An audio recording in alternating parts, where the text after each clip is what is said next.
እንደዚህ አይነት ፊልሞችን አቀናጅቶ ወደ እናንተ ለማቅረብ እጅግ በጣም ብዙ ልፋት አለው። ነገር ግን እናንተ ላይክ እና ሰብስክራይብ ብታደርጉ መልካም ነው። በኖርዌይ ማርቲንና ጓደኞቹ በተራራ ውስጥ በሚገኝ ቤት ውስጥ አንዳንድ የተደበቁ ሀብቶችን ያገኛሉ። በኮሎኔል ሄርዞግ የሚመራው የዞምቢው ሰራዊት ስብስብ ሀብታቸውን ለመመለስ ይፈልጋሉ። እናም የማርቲንን ጓደኞች ከተደበቁበት በመፈለግ አንድ በአንድ ይገላቸዋል። ነገር ግን ማርቲን ብቻ በሕይወት ይተርፋል። ማርቲንም በዞምቢው ስለተነከሰ ክንዱን አጥቷል። ለማምለጥም ወደ መኪናው ከመሮጡ በፊት ዞምቢዎቹን ለማረጋጋት ሀብታቸውን ይሰጣቸዋል። እንዳለመታደል ሆኖ ማርቲን በኪሱ ሳንቲም ስለነበር ሄርዞግ ይህንን በማወቅ የመኪናው መስኮት ፊት ለፊት በመሄድ በቦክስ ይመታዋል። በተመሳሳይ መልኩ ተጨማሪ ዞምቢዎችም ተከትለውት እሱ ላይ ይረባረቡበታል። ማርቲንም እንደምንም መኪናውን አስነስቶ የተቀሩትን ዞምቢዎች ከመኪናው ላይ በማራገፍ መስኮቱ ላይ ካለው ሄርዞግ ጋር ይጋፈጣል።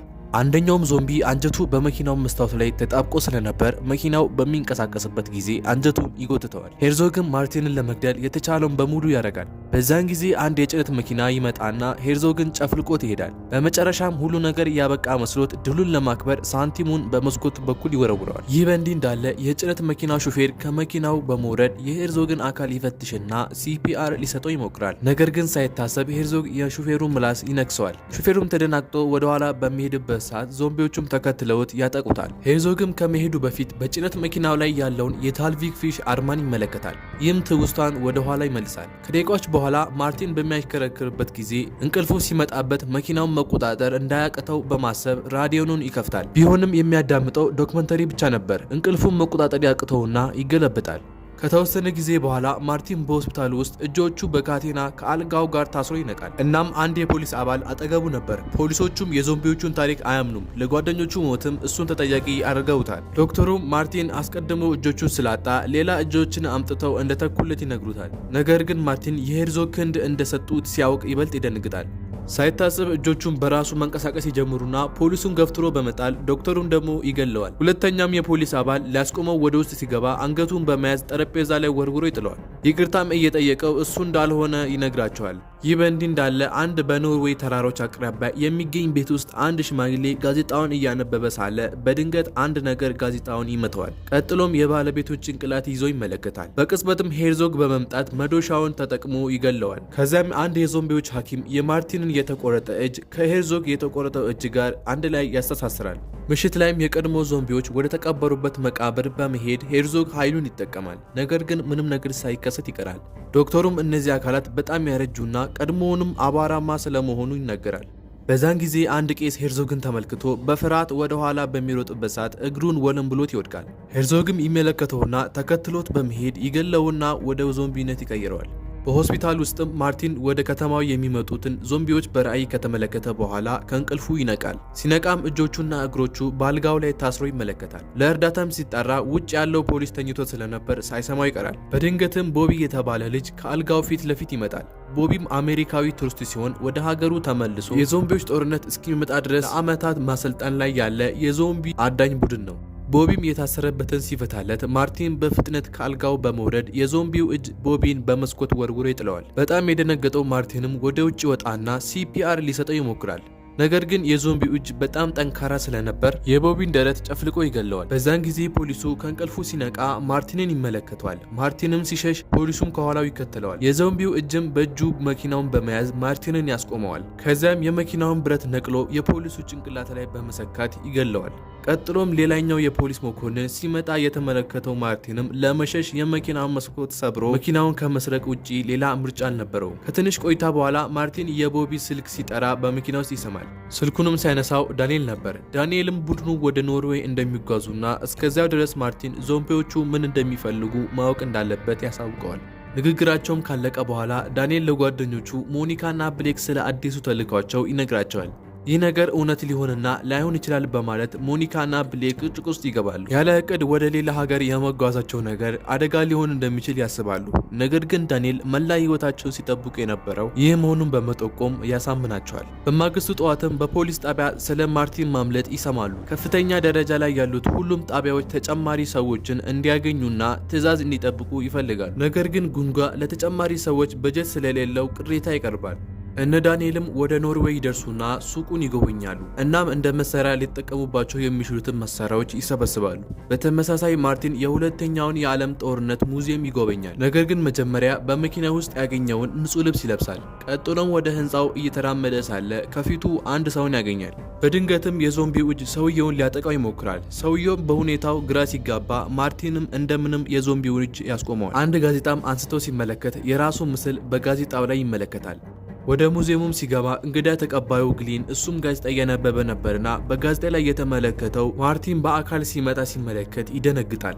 ትንሽ ከተጋጩም በኋላ ግሌን የሂትለር የቅርብ ጓደኛ የነበረው በሄርዞግ ላይ ያለውን መረጃ ያሳየዋል። ሄርዞግና ሰራዊቱ ወደ ኖርዌይ በሚመጡበት ጊዜ የጦር መርከባቸው በእንግሊዛዊ ታልቪክ ቦምቦች ጥቃት ይደርስበታል። እናም ለበቀል ሂትለር ሄርዞግን ታልቪክን እንዲያስወግደው ያዘዋል። ነገር ግን የአካባቢው ሰዎች ስለገደላቸው ሰራዊት በጭራሽ እዛ አልደረሱም። ማርቲንም የዞምቢዎቹ ዓላማ ታልቪክን አጥቅተው ተልዕኳቸውን ለመጨረስ እንደሆነ ይረዳል። ካርታውንም አውጥቶ እየተመለከተ ሳለ ከውጭ አንድ የሆነ ድምፅ ይሰማል። በመስኮትም ሲመለከት ዞምቢዎቹ ቱሪስቶቹን በተለያዩ አሰቃቂ መንገዶች እየገደሏቸው መሆኑን ይመለከታል። ከባሱ ውስጥም ነዳጅ በመውሰድ ወደ ሙዚየሙ ማጠራቀሚያ ለመሙላት የሰውን አንጀት ይጠቀማሉ። ሁሉም ቱሪስቶች ከሞቱ በኋላ ሄርዞግ የሞቱትን ቱሪስቶች ወደ ዞምቢነት ለመቀየር ኃይሉን ይጠቀማል። ግሌንንም በእይታ ላይ ካስቀመጠ በኋላ ማርቲን ከዞምቢዎቹ አንዱን ለመምሰል የወታደሮቹን ልብስ ይለብሳል።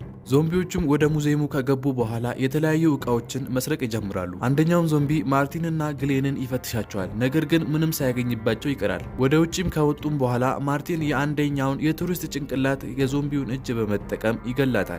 ከዚያም አንደኛውም ዞምቢ ስትመታ ልቧን አውጥቶ ይገላታል።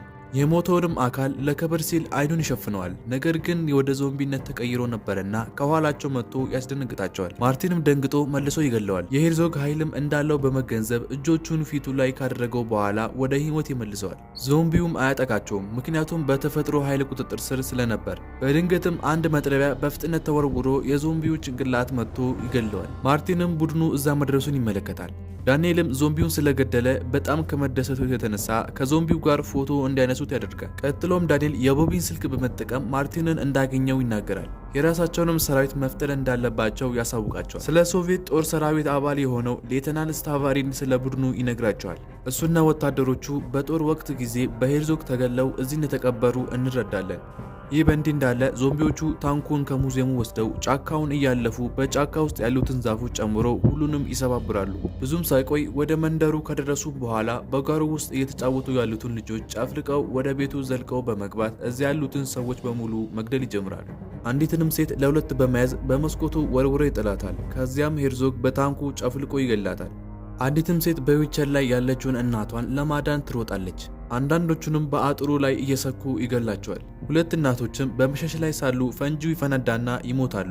በሌላ በኩል ጉንጋና ባልደረቦቹ ወደ ሙዚየሙ ሲደርሱ ማንም እንዳልነበረና የሞቱ አስክሬኖች ብቻ እንደነበሩ ይመለከታል። ትክክለኛ የፎሬንሲክ አባል እንኳን የላቸውም። ሁሉም ፖሊሶች እያንዳንዱን ፍንጭ መመርመር አለባቸው። ከደህንነት ካሜራዎች የተነሱትን ፎቶዎች ማርቲን ግሌንን ሲይዘው ጉንጋ ከሁሉም ግድያዎች ጀርባ ያለው ማርቲን እንደሆነ ይገነዘባል። ይህ በእንዲህ እንዳለ ግሌንና ሴቶቹ የሄርዞግ ጦር ሲንቀሳቀስ ይመለከታሉ። ግሌንም ወደ እነሱ በመሄድ ይሰድባቸውና ድንጋይ ይወረወርባቸዋል። ሄርዞግም ወዲያውኑ ግማሹን ጦር ይልክባቸዋል። ግሌንም ስለ አካባቢው ያለውን እውቀት ተጠቅሞ ረግረጋማ ቦታዎች ውስጥ እንዲራመዱ ያደርጋቸዋል። ይህም ከእቅዳቸው መካከል አንዱ ነበር። አንዳንዶቹም ሲወድቁ፣ ሴቶቹ ደግሞ የሚፈነዱ ቦምቦቹን ይጥሉባቸዋል። የተወሰኑ ዞምቢዎችም ግሌንን ሲይዙት ጃኬቱን በማውለቅ ሮጦ ያመልጣል። ከሶስቱም ጓደኞቹ ጋር ከተገናኘ በኋላ አንድ የመጨረሻ ቦምብ በመወርወር የዚህን ግማሽ ሰራዊት በሙሉ ይገላሉ። ሄርዞግን በንዴት ሊገላቸው ተኩስ ይከፍትባቸዋል። ከጥቂት ቆይታዎች በኋላ ሄርዞግ ከርቀት ሲመለከታቸው ከጭስ በስተቀር ምንም ነገር ሊመለከት አልቻለም። እናም ሁሉም እንደሞቱ ያስባል። እነ ማርቲንም መንገዳቸውን ሲቀጥሉ ምሽት ላይ መኪናቸው ጭቃ ውስጥ ይቀረቅራል። አጠገባቸው ያለውንም ዞምቢ ከመኪናው በታች በማድረግ መኪናው እንዲንቀሳቀስ በላዩ ላይ ጨፍልቀው ይሄዳሉ። ዞምቢውም ይሞታል። ነገር ግን አሁንም ማርቲን ወደ ህይወት መልሰዋል። በሌላ በኩል ፖሊስ ጣቢያው ጉንጋ ልዩ ኃይሎቹ እንደማይመጡ ይረዳል። ስለዚህ የራሱን ጀግና መኮንኖች በመጠቀም ማርቲንን ለማግኘት ይወስናል። ከጥቂት ቆይታዎች በኋላ ማርቲንና ቡድኑ የሩሲያ ጦር ወደ ነበረበት አካባቢ ይደርሳል። ቦታውንም አንድ ባንድ ለመቆፈር ብዙ ጊዜ እንደሚወስድባቸው ይረዳል። ግን በዛ ጊዜ የማርቲን እጅ በራሱ ምላሽ መስጠት ይጀምራል። ዞምቢውም እጁን መሬት ላይ ሲመታ በመሬቱ ላይ ልዩ ኃይል ይፈጠርና በህመም ጭንቅላቱን ይዛል። ብዙም ሳይቆይ የሩሲያው ጦር ዞምቢ ሆነው ሰውነታቸው ከመሬት ውስጥ ይወጣል። ሌተናል ስታቫሪንም ወደ ማርቲን ይቀርብና መምህር ብሎ ይጠራዋል። ጠዋት ላይ ሄርዞግና ሰራዊቱ ዳንኤልና ማርቲን እየጠበቃቸው ወዳሉት ወደ ታርቪክ ይደርሳሉ። ማርቲንም ስታቫሪን ከሁሉም ወታደሮች ከመምጣቱ በፊት ከተማውን ለቀው መሄዳቸውን ይናገራል። ሄርዞግም የበላይ የሆኑትን ቁጥሮች በመመልከት ሰራዊቶቹን ለማዋጋት ይልካል። ወዲያውኑ የስታቫሪን ጦርም ይወጣና ጦርነቱ ይጀምራል። ስታቫሪን አስደናቂ ተዋጊ ስለነበር ማንም ሊያስቆመው አልቻለም። በዚህም እሱን ለማስቆም የሚሞክሩትን በሙሉ አንድ በአንድ ይገላቸዋል። በዛን ጊዜ ጉንጋና መኮንኖቹ ወዲያው ይደርሳሉ። ጉንጋም ሁኔታውን በሚመለከትበት ሰዓት በጣም ይደነግጣል። ሄርዞግም ከታንኩ ይወርዳል። ታንኩም የፖሊሶቹ መኪና ይጨፈላልቅባቸዋል። ነገር ግን ፖሊሶቹ አስቀድመው ወጥተው ነበር። በጦርነቱ ላይም በስተመጨረሻ ሄርዞግና ስታቫሪን ተገናኝተው መፋለም ይጀምራሉ። ስታቫሪም ከሁለቱ ጠንካራ ይመስላል። ሄርዞግንም ወደ ህንፃው ወርውሮ ይጥለዋል። የዞምቢዎቹ ዶክተርም የወደቁት ወታደሮች መካከል አንደኛውን እግር ከቆረጠው በኋላ በተቆረጠው እግር መሳሪያ ይተካል። ዳንኤልና ማርቲንም የሩሲያ ዞምቢዎችን እየረዱ ነው። ነገር ግን ዳንኤል ታንኩ ወዴት እንደሚሄድ ለመመርመር ይወጣል። ዞምቢዎቹም ሊከቡት ሲመጡ በፍጥነት መዶሻውን ይጠቀማል። ወደ ዞምቢነት የተቀየረው ካህንም ሊያጠቃው ሲል የማይናካው ዞምቢም ለዳንኤል ሊከላከልለት ከካህኑ ጋር ይጋፈጣል። በሌላ በኩል ጉንጋና ባልደረቦቹ በአንድ ቤት ውስጥ ተደብቀዋል። ማርቲንም ዞምቢዎቹን ሲገድል በተለያዩ መንገዶች አንጀታቸውን አውጥቶ በኤሌክትሪክ ገመድ ላይ በመወርወር በኤሌክትሪክ እንዲያዙ ያደርጋል።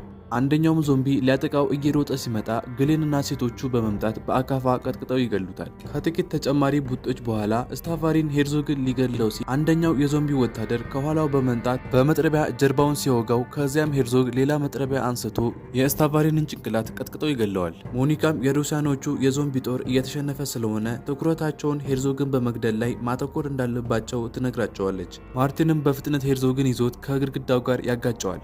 ከዚያም እርስ በርሳቸው መዋጋት ይጀምራሉ። ነገር ግን ሄርዞግ የበለጠ ጠንካራ ስለነበር በቀላሉ በጣሪያ ግድግዳው በኩል ወርውሮ ይጥለዋል። በኪችን ውስጥም ማርቲን ራሱን ለመከላከል አንዳንድ መሳሪያዎችን ይይዛል። ቢሆንም በድጋሚ ሄርዞግ ይመጣና ፊቱን አንስቶ በስቶቭ ላይ ያቃጥለዋል። ግሌንና ሴቶቹም መዋጋታቸውን ይቀጥላሉ። የተወሰኑ ዞምቢዎቹን ቢገሉም አሁንም ተጨማሪ ዞምቢዎች ይመጡባቸዋል። አንደኛውም ዞምቢ ግሌንን ሲያጠቃው ብሌክና ሞኒካም ይከበባሉ። በዚያን ወቅት ዳንኤል ወደ ታንኩ ይገባና ከሁለቱ ዞምቢዎች ጋር መታገል ይጀምራል። በቤት ውስጥም ሄርዞግ ማርቲንን ከደበደበ በኋላ ያንቀዋል። ሆኖም ዳንኤል ከሹፌሮቹ ጋር እየተዋጋ ስለነበር ታንኩን መቆጣጠር የሚችለው ሰው ይጠፋና ወደ ቤቱ ዘልቆ ይገባል። ዳንኤልን ያተረፈው ዞምቢም ካህኑን በድንጋይ ቀጥቅጦ ይገለዋል።